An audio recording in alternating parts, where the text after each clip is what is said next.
that is the big sort of step change, I think, in the industry these days. Like the days of the travelling salesman. No. Well, no, because yeah. No, I think you're right. And I think what's happened is I think it's a generational shift as well. And it makes you sound old. But if you think of like, it's almost like the Gen X millennial crossover, where we have, like, in our like existence, we have seen the paper quote, the posted quote, and would you like to come in and go through the quote face to face or on a presentation? But nowadays, and obviously the digital era, but the people that we're dealing, and back in the day, we were dealing with people who would expect to see a quote. You know, I remember sitting side by side with people. Exactly, yeah. Whereas nowadays, you've got your younger generation, or your more modern generations, post-COVID, where it's an unknown quantity for them to have some bloke drive 2 hours to site to sit next to them to read them a quotation that they could have and probably have had emailed to them. It doesn't even sit well with them, does it? They don't understand it. It doesn't. It seems weird. No, it doesn't.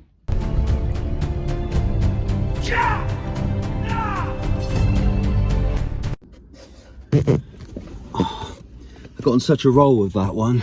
I'm going to dive straight back in. Hello world. Sales Tales Volume 2. Here we go. Yeah. I'm just conscious that I don't want these rambles, these rants to go on for too long. I think I don't know.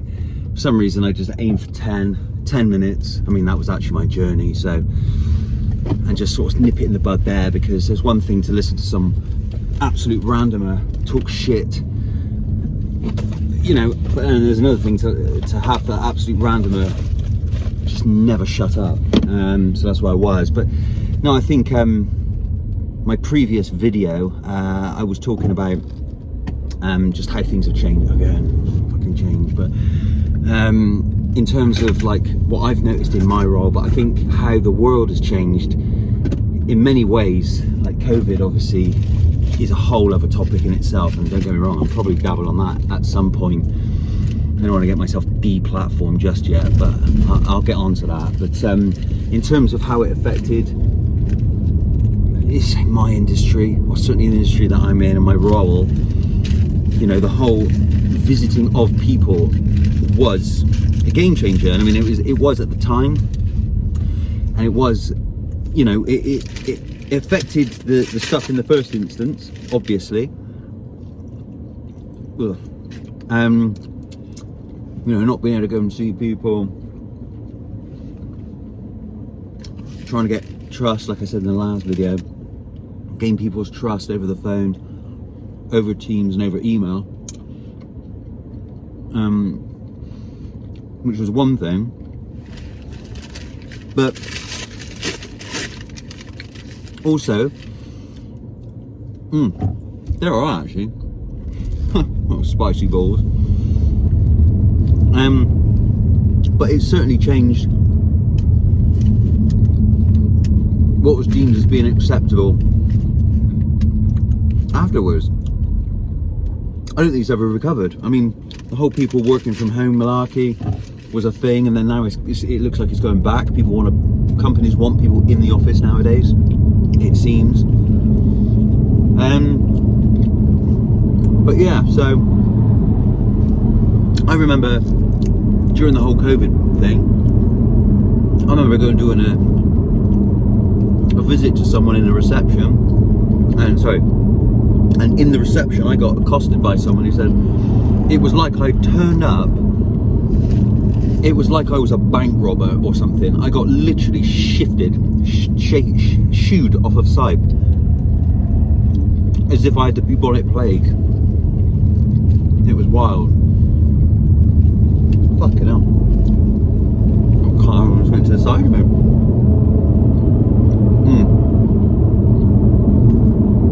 I'm going to stop eating these things whilst I'm driving and trying to talk at the same time. This guy's fucking hammering up on me.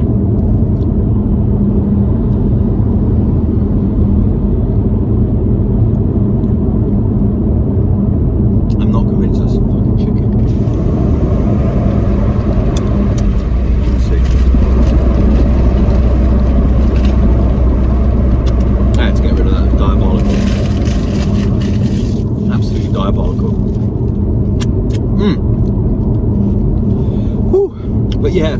to, you know, I remember when I first got my my car and I was sent out on my way.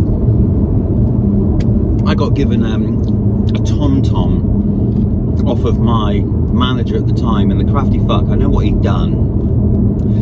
He basically said, "All right, here's your TomTom, give it to me." It's like, oh, is this used or what? Yeah. And I remember firing it up, and he didn't. It was his, right? I'd obviously walked into the business, and I presume I was due a new telephone, a new this, a new that, blah, blah, blah, Satna. Well, he gave me his old one, and he got himself a new one, cheeky sod. I mean, I would have probably done the same, to be fair, but I worked it out. Well, I worked it out. It didn't take much fucking working out. As soon as I plugged it in, it had like home, it had his football club, and it had the work, and it was already preloaded with all the shit on there that he'd saved as favourites. You know, that was just the way that we get about. Obviously, just ping it into there, go and turn up. I take the sat nav out, put it down there. I mean, now everything's in the goddamn car, obviously. But if you haven't got a sat nav in the car, you've certainly got one in your telephone. And you know, that's what. Oh, stop this thing vibrating. And that's how you go about doing it. But I remember speaking to some of the old boys, or the older boys that were sales guys when I started. And one guy, he told me the whole tale of it. He's like, God, you don't realise how lucky you are. He said, when I used to do this job 15, 20 years ago or what have you, he said, I literally was using an atlas. Got an atlas out, I need to go here. And a lot of times when you go into these companies, especially in like far-flung parts of the UK, quieter, smaller companies that perhaps aren't, you know, on in the atlas, you know, companies start and fold all the time. And he said, you know, you go out and you head off, and actually one guy said it was before mobile phones, so that was what, probably pre-95. He said he'd just get up in the morning, head his way down to Cornwall or something, drive down there, go and do his little site visit, take his sketches and all the rest of it, and then either drive back and do his quotation back at home, type it all up, and then print it off, and then post the damn thing. Funny, you know. The thought of just getting lost. I mean, nowadays it's literally just like roll out. Can't go wrong. I mean, I drive so much, as I covered before. So I have covered so many miles, but honestly, the likelihood of me actually being able to do a journey off my own back without a sat nav is minimal. It's so unlikely that I'd be able to do that, because you just zone out. You just do not pay attention. You know, you get to where you're going to go without even considering anything. You know, it's ridiculous.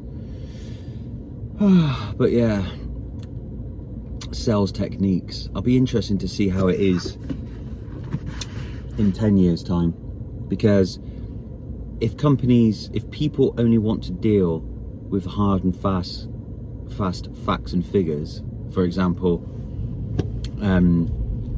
you know, the specification, email correspondence, no phone call, how do you impose your influence and your experience in the most effective way without being face to face with people? That's the question. Because, okay, you could argue, right, you can demonstrate this across the telephone. Yeah, maybe. But you better get that shit honed. Because if it's not honed, and not all people can talk on the telephone, mind you. That's the reality of it. I know some people who are very, very, very technical. They know what they're doing inside and out. You get them on the phone and it's like, oh my God, man, I'm pulling teeth for this guy. Sounds like he wants to kill you. Sounds like he wants to be anywhere else. You know, that is not going to translate well, you know, over the old telephone. And then secondly, you think, okay, well, let's just demonstrate our technical prowess and our technical ability and experience via email. Yeah, great.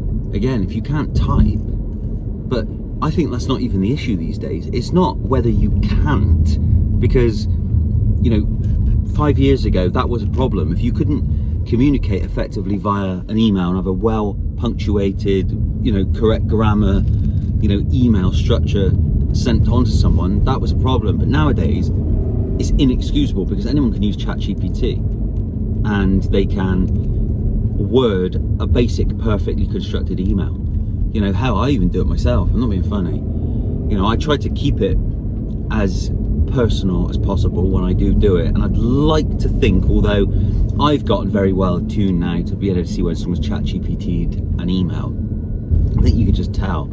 You know, there's obviously like the real obvious giveaways, like the M dash, and they always use the rule of 3. So it's like when it talks about something, it will consolidate it with making a point and a point and a point, and it's the same pattern obviously for everything. So I try and like edit it a bit so it looks like, you know, maybe chuck a spelling mistake in there or something, just to kind of make it look like I have actually come up with it. But if you don't do that, you know, literally you can speak into that damn thing and you can say, right, I'd like to respond to this email, and you know, this is how I do it, and I dictate in. I'm like, look, I want to describe how A, B, and C works best for them, and put it in a nice casual email that I can forward on, and it just does it for you. So let's put it this way: in this modern day, if you are receiving emails that are not all but perfectly constructed, then that person really needs to level up their game, and they got no excuse really, or they got, you know, no excuse to not get that shit sharp, even if you're only just proofreading yourself. You know, it's no different to back in the day when you'd run a spell check. Like, you'd have to run a spell checker. That's the funny thing on documents. I mean, now it either auto corrects it, or you get a red squiggly line at the very least underneath a misspelt word. But back in the day, you know, it's inexcusable with modern technology. Why have you run a spell checker across your document, you know? And it's the same now. If you're really trying to tout for business and win business against other people, you better believe they're going to be doing it. So if you're not on point with that, then you're out on the back foot from the get-go. So yeah, curious times ahead. But that's just another extended view I wanted to just put across there from Sales Tales Volume 2. I don't think it's going to catch on. I think I've already run its course. I think it's run its course already. I'm a bit bored of the Sales Tales, but anyway, we'll see how it goes. Maybe I'll hold these back and launch them in one go.